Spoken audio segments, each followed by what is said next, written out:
¿Estamos realmente en peligro? ¿Necesitamos esas fuerzas armadas? Tenemos que decir que España dedicó, pues creo que el año pasado, 10.000 millones para defensa, mientras que para educación se destinó la mitad, 5.000 millones. ¿Qué dice de un país que se dedique más dinero a defensa que a educación? Por otro lado, España, el séptimo exportador de armas del mundo, ¿no? Esos casos que hemos visto tan polémicos como Arabia Saudí con la implicación de la guerra en Yemen, por supuesto también a Israel, también se le han exportado. Al final, ¿somos responsables de esas armas que vendemos? Pues no lo sé, pero yo te voy a contar un poco de historia, Nerea, porque yo sé que a ti te interesa, y es que el ejército se convirtió en un actor político capaz de derribar reyes o de instaurarlos, de aportar cambios de régimen o de influir en la política de los gobiernos pues, moderados o liberales. Eso es lo que ocurrió pues, más o menos en esas estructuras del siglo XIX, que luego se convirtió en un proceso que fue bastante pues cruento durante el siglo XX, marcada por esas guerras coloniales, las dictaduras, la guerra civil, que definieron al ejército como garante del poder a costa de mantener pues, ese modelo atrasado, impropio, sobredimensionado, que desangraba muchísimo a los recursos de España. Entonces, ¿qué ocurre? La historia que nosotros tenemos y la vinculación que nosotros tenemos con el ejército hoy por hoy tiene mucho que ver con la potencia del poder que se le dio durante el franquismo, porque los militares ocupaban posiciones clave en esas instituciones civiles del Estado. Perdón, pero todavía tenemos apellidos de esos militares famosos en las ornamentas. Y bueno, pues ese era el principal sostén del Estado franquista, como una columna vertebral del mismo. Además, había servicio que probablemente vuestros padres o abuelos pues todavía hayan tenido. Mi hermano mayor tuvo que hizo hacer la mili. la puta mili. Hizo la puta mili. Y el otro fue objetor de conciencia. ¿En serio? Sí, ¿Y se pudo? Objetor. Sí, claro, y hacía servicios sociales, estuvo en una residencia de ancianos.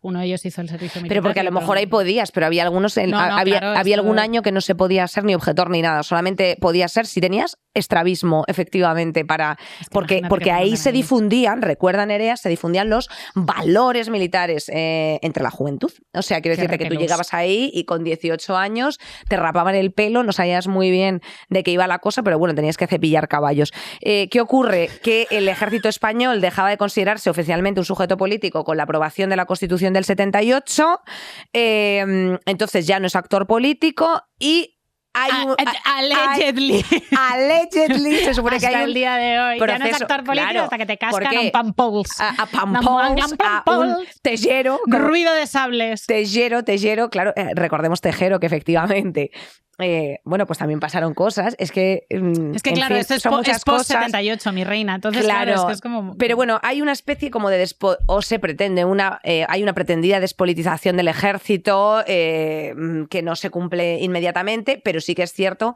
que, claro, ahora mismo nosotros cada vez que hay una cosa como grave, lo primero, o sea, el primer resorte que hemos tenido todos ahora con la DAN ha sido ¿dónde está el ejército? O sea, quiero decirte, ¿por qué tiene que estar Mari Carmen contaminándose de E. coli y no está pues esta persona que está en una base militar esperando a que la saquen, ¿no? Como en funciones, que eso es una de las grandes preguntas de qué es lo que está haciendo el ejército hoy por hoy sin desmerecer a nadie. ¿Para qué sirve exactamente? Correcto. O sea, la gran pregunta es ¿para qué sirve?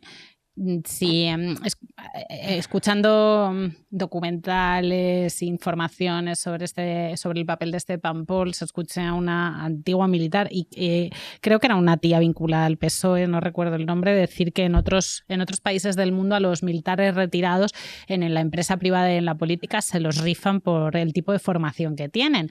A mí la verdad es que esto me deja bastante fría, sobre todo escuchando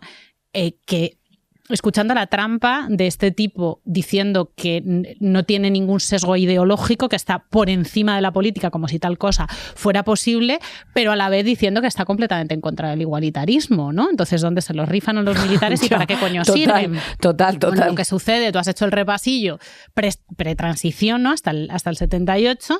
Durante la transición, pues todavía hay zurraspillas, ¿no? De ese espíritu. Persiste esta tendencia intervencionista de algunos sectores militares, como se evidenció en esta fecha señalada, que es el 23F del 81. Esto marca el punto de inflexión en la consolidación del control civil sobre las Fuerzas Armadas. O sea, a lo largo de las décadas ya como que se va avanzando hacia un modelo en el que el ejército se profesionaliza y España se integra en la OTAN, entonces ya como que se les puede ocupar en otras cosillas, hay otras cosas que hacer.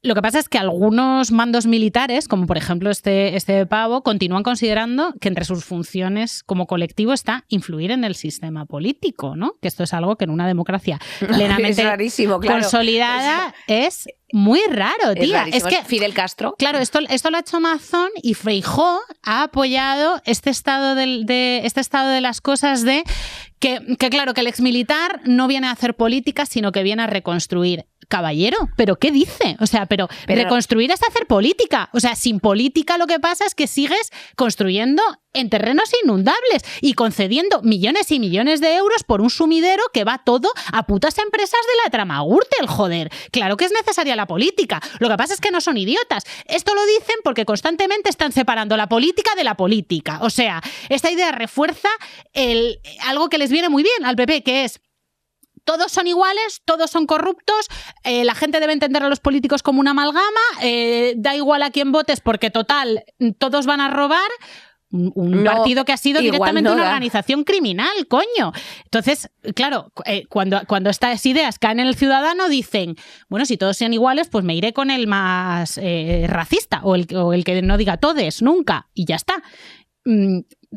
¿Sabes? Es como... Sí, bueno, claro, o sea, quiero decir, también aquí hay una parte... O sea, decir que hay que encargarle las cosas a los técnicos porque la gente elegida democráticamente no sirve para nada. Es que la idea, lo que tenemos entre manos es peligrosísimo. O sea, lo que se entiende cuando llega Van Pols es la gente elegida democráticamente no vale para nada. Solo está para repartirse la panoja. Pongamos a un robot a generarlo, a lo más parecido a un robot, que para ellos es un militar. ¿Qué? Saldremos mejores con Inés Hernán y Nerea Pérez de las Heras.